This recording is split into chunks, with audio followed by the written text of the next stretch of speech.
Now we come to the third law of Mendel, that is the law of independent assortment. It can be better defined as the inheritance of one factor is not affected by the inheritance of other. Or in other words, when the two pair of traits are combined in a hybrid, then the segregation of one pair of trait is independent of the other pair of trait at the time of gamete formation.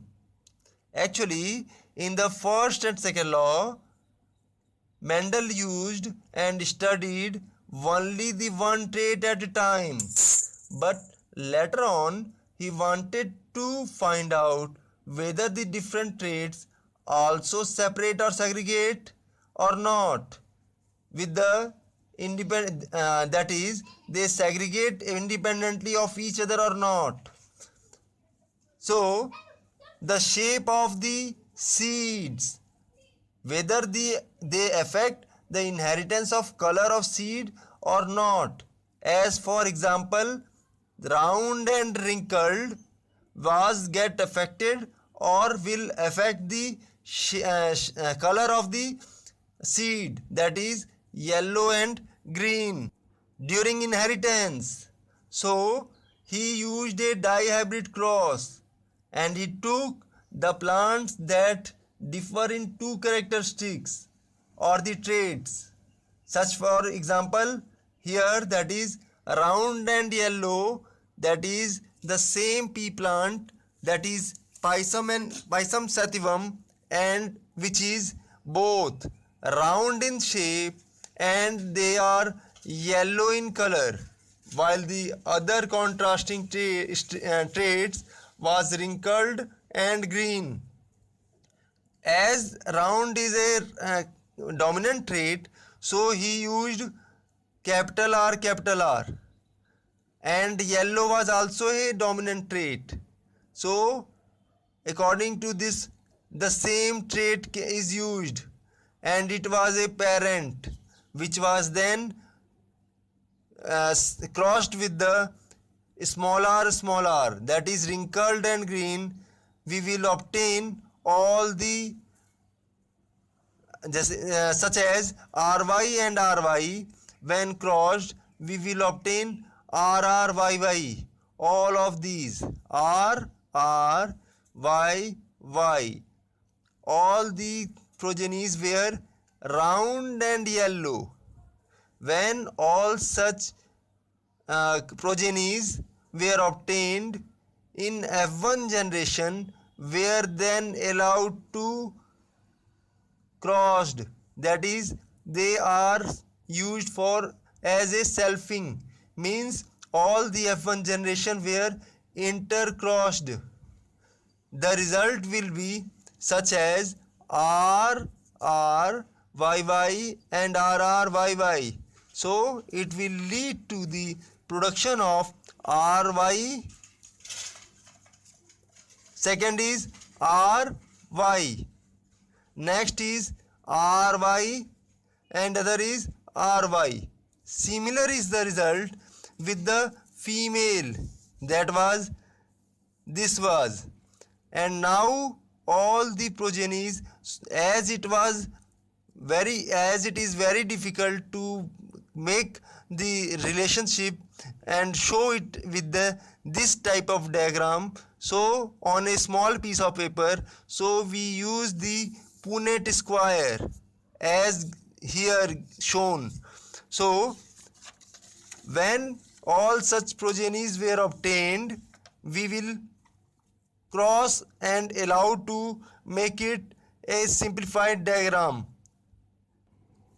Now here the result will be, on this side we take male one, and on this side all will be female. Or you can take the just opposite case, you can take male on this side and female on this side, and all are 4 in number.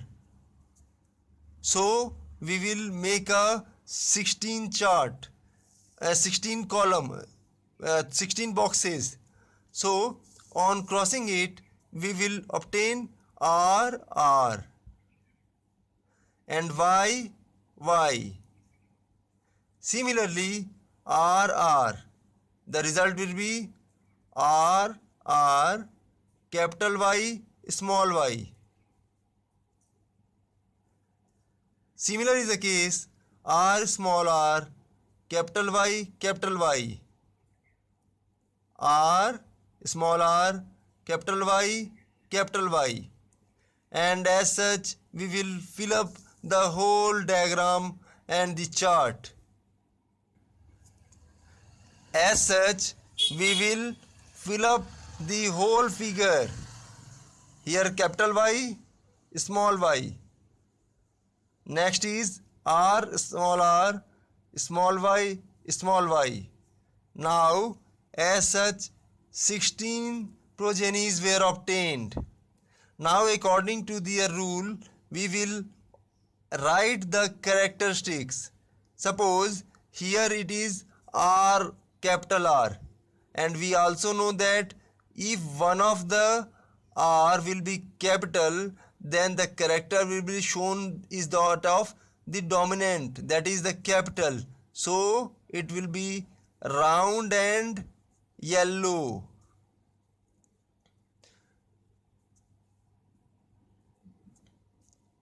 And this will be again be round and yellow. Don't use red pen during examination. Round and yellow.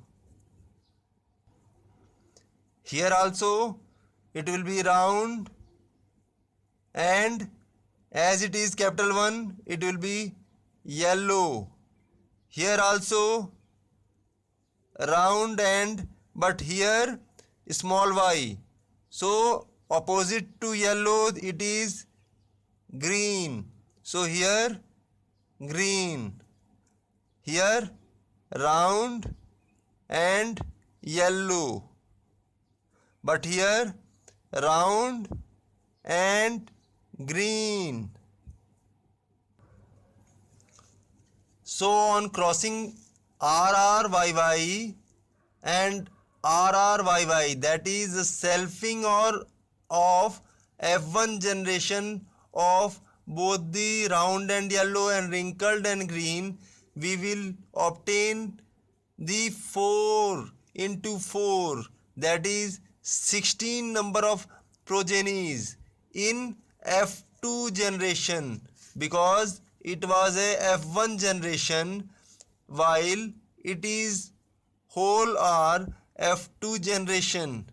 Now we will obtain these 4 characteristics, that are round and yellow, wrinkled and yellow, round and green, while last one is wrinkled and green.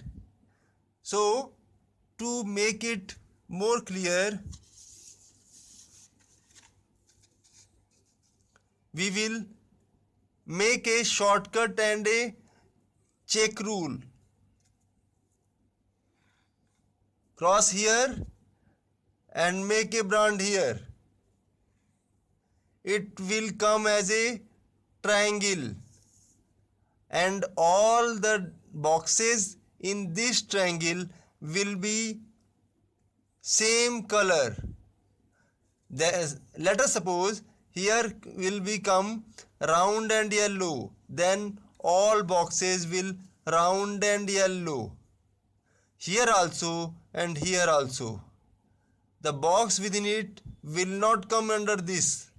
So total number of one type of trait, that is round and yellow, must be 9. 1, 2, 3, 4, 5, 6, 7, 8 and 9. 9 will come. 9 round and yellow. Now the second ratio, wrinkled and yellow. Wrinkled yellow, this will also be 3 in number, and it will come a second triangle.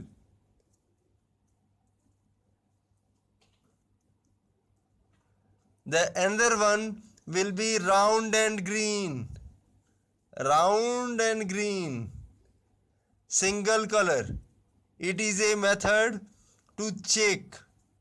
Round and green, 1, 2, 3. It will also be a 3 in number. Now the last one, wrinkled and green, must be come at right hand side corner of the Punnett square. It will be 1 in number. It will be 9:3:3:1. It will be the phenotypic ratio. Now the genotypic ratio of the dihybrid cross, that is round and yellow and the wrinkled and green, will be 1:2:2:4:1:2:1:2:1. You must remember it. It is a objective type question and is a very important question. I hope you have understood the dihybrid cross. Thank you.